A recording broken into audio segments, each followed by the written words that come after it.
everyone. Hello. Welcome back to my channel. Always so happy to find you here. I do upload on Mondays and Thursdays. So when you subscribe, you will be notified when I have uploaded new content for your view. And of course, my pleasure. And it is my pleasure. Welcome to anyone new here. I am delighted to have you here. I hope you stay for a good long while. Bring a friend with you next time. And I just love having you here. So welcome. Today, I'm going to do a two-part. This will be two-part. So if you've been on my channel for any length of time, you know that I typically keep it short. I don't think I've ever recorded more than 20 minutes, maybe once or twice in honor of someone or some event. But I try to keep it less than 20 minutes, even sometimes less than 10, right? But if I think I'm going over that, I'll just do two parts. And certainly for this one, I believe that I will, because I guess I kind of have something to say on this topic. And so for those of you who are fairly new, my channel,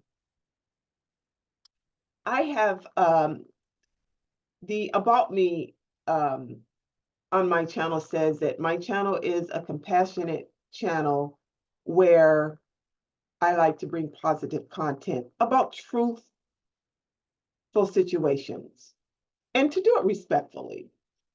And I've always asked for what I call AAA, acknowledgement, apology, and accountability for your part of whatever it is, because none of us are perfect. None of us are perfect. We all have issues. We all have things we're all fine-tuning our lives. We're all, to some degree or another, hopefully improving every day. If you have today, then hopefully it's better than yesterday, kind of thing. But I do know this one thing, and you probably have observed it as well. And that is the sense of positional power, in which the individual in the position doesn't seem to think the rules apply to them the same that they do to everyone else. Now, here in this country, in America, we are seeing that a lot on the political front. We see that a lot in structured organizations. We see that a lot in the workplace. We certainly saw it a lot in Hollywood during the Me Too movement a few years ago. And at first we thought it was just Harvey Weinstein, and then all these other names started coming out. You can pull the list. Actually, I'll do it for you. I'll put it in the description box. Over 100, and I believe last count that I saw was about 125 names of Hollywood producers or executives or actors who violated a woman. She said no. And threatened to ruin her career if she said no. That kind of thing. This is all positional power. This is all ego. Now, I will admit it. I have a problem with ego. I just don't like it. I know that we all have it. Sometimes it costumes itself as confidence. But if it's overinflated in confidence, it becomes cockiness. And then the cockiness becomes puffed up and it morphs into egoism. Once the ego gets out of control, it is very hard to put it back in check. Ask me how I know. I've had to do it. I've had to, not for myself per se. I have always been a very earthy person. Tomboy, actually. We don't have ego, but I've never had one out of control. I've had to strategically sit across from those who have positions higher than mine and basically address the ego.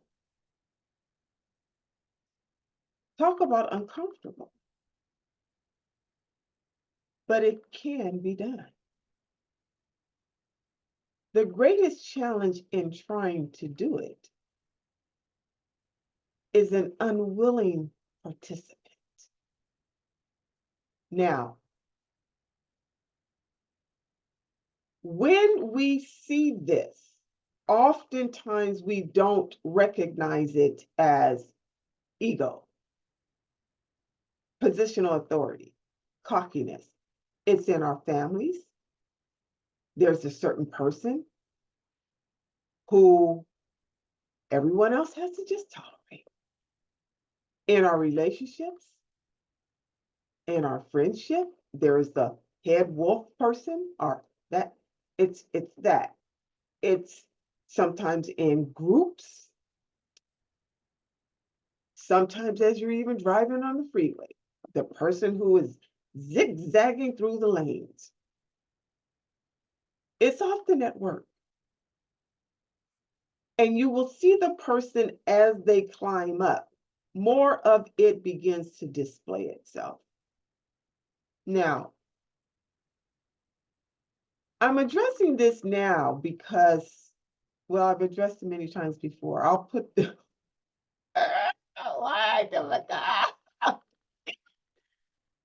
I'll drop a few links in the description box. I've addressed it many times before, but particularly now, and that I see it in our political climate.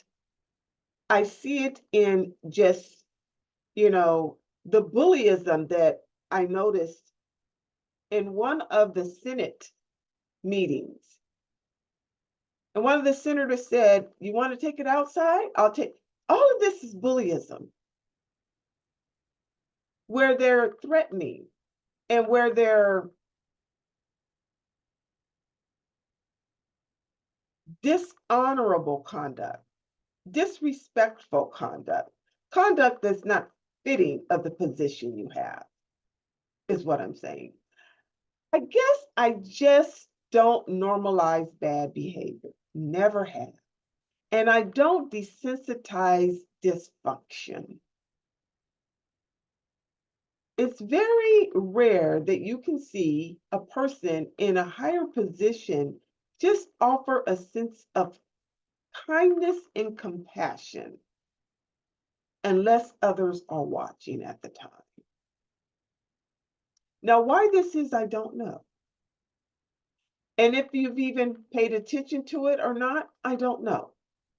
But the reality is, societally, we are all seeing a shift in the behavior that's not favorable to us as Americans. We are not even viewed abroad as we were before.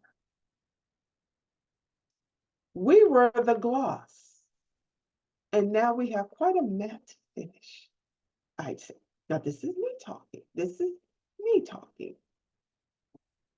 For somehow or another, there hasn't, these are my views, there hasn't been enough or adequate enough repercussion for the behavior that was not appropriate for the situation at the time, in the given time that it should have been in the first place. Meaning, the repercussion was tough enough that you wouldn't do it again and nobody else would, is what I'm saying. Now, we may say, "Oh, well, that might be too harsh." Well, what else would you do? How else do you stop a bad behavior? Because this is what I've seen.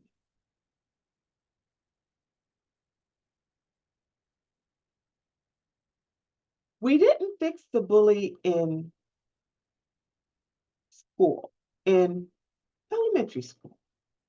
So he became the bully in middle school and high school in just a different way. And then he goes to work and becomes the bully there in just a different way. And then out on the road and becomes a bully, aggressive person there in just a different way, because no one ever fixed it. This is what I mean by acknowledgement, apology, and accountability. You must do all three. You must, I'll use myself as an example. I acknowledge that I was dishonorable and disrespectful to you in the meeting today. There was no reason for that, and I apologize. Will you please accept my apology? But before you do, I can tell you it will never happen again. Just like that. What's that so hard? Just like that. Just like that. And let it never happen again. This is how you fix behavior. Because one thing that's very difficult is if you don't, the person rises in the rank, and you never will, because now the only person they can hear is the board of directors themselves. Mm-hmm. Mm-hmm. I've seen many managers that's not even senior managers, but just first level managers. And I say to myself, still telling off color jokes, still sending emails that are inappropriate. How many times have we sent harassment training that tells you don't do it? Still telling jokes that are inappropriate, hee hee ha ha, and all of that. And I go, I get it. They can do the job, but they don't have the character for the position. And for somehow or another, that's become acceptable. Well, I'm sorry.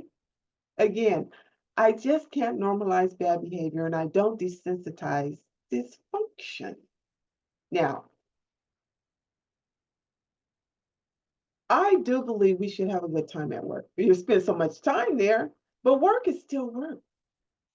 And no matter what type of work environment you have, you still are responsible for your conduct, your treatment. You meant to treat that person that way. Treatment, you meant to treat that person that way. Walking in the room and not speaking to someone. You had an issue with someone and you guys got a resolution, had to get your supervisors involved and HR involved. And so now you're very persnickety towards each other when you walk. All of this, that's the ego wanting to express itself, wanting to have its way, wanting to be heard, wanting to be the boss, wanting to be in control of the situation. Well, this is nonsense. This is nonsense. Can't we all just get along? This is nonsense. So when you see it, and hopefully it ain't you, but when you see it, recognize the various many parts that could be in it. Maybe that person's been that elementary kid bully. Maybe that person came from an environment where no one in his or her upbringing ever stopped their spoiled behavior and their bratty ways, and they don't know how to self-manage because of that. Maybe it's their own imposition to themselves, so they're going to be impositional on you. It could be a variety of different things, but I can tell you, without a shadow of the doubt, that it's very difficult to fix once it gets to the higher ranks of an organization without displacing the person. You have to knock the ego down. You have to destroy it practically. Now, they'll be mad at you. But one thing is for sure, all along the way, where the ego got bigger and strong. See, the thing about the ego, it doesn't grow up like a person. It stays small. This is how I've always just kind of put it in my mind what that ego is, because you never see it. You have to go looking for it. But when it comes out, it comes out. I look at it as a capsule. And the capsule becomes more and more potent until the capsule is like a steel bullet and it can destroy whatever it touches. Now, I know that's quite a picture for you to take because I'm sure you're kind and compassionate-hearted like I am, but it's the truth. And so, in order to make that capsule as it once was before, because we all have ego, we all have it to some degree or another, but to make it more less formidable, I'm sorry, less formidable and more pliable, where you can just kind of work with it. In order to do that, you have to destroy it. Mhm, mhm, mhm. There has to be a hard landing. Mhm. Because they'd rather drink and do alcohol, go out with the boys, go out with the girls, have bad behaviors, have it their way, fire other people, do a write-up on you, find a way that you are no longer in their department, and do everything to satisfy themselves. That only makes the ego stronger. Now, I'm going to end here and let us just sit on that for a moment. And I'm coming back with part two, and I'll upload it next time.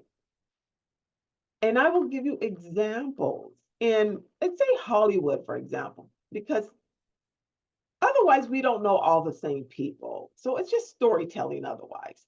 So I'll give examples. I'll use the Me Too movement as an example. As you know, anyone that got called on that Me Too movement, their careers went away. That's the only way to stop it. Now, am I a proponent for ending a person's career? Absolutely not. No, no. I'm an investor in people. I'm a motivator of people. I am a depository in people. I look for the best in people. You don't even have to try to impress me. I will find good in you. But I just will not normalize bad behavior. And I won't desensitize dysfunction because we all been watching too many reality TV shows and we think we can do the same thing. No, we can't. Okay?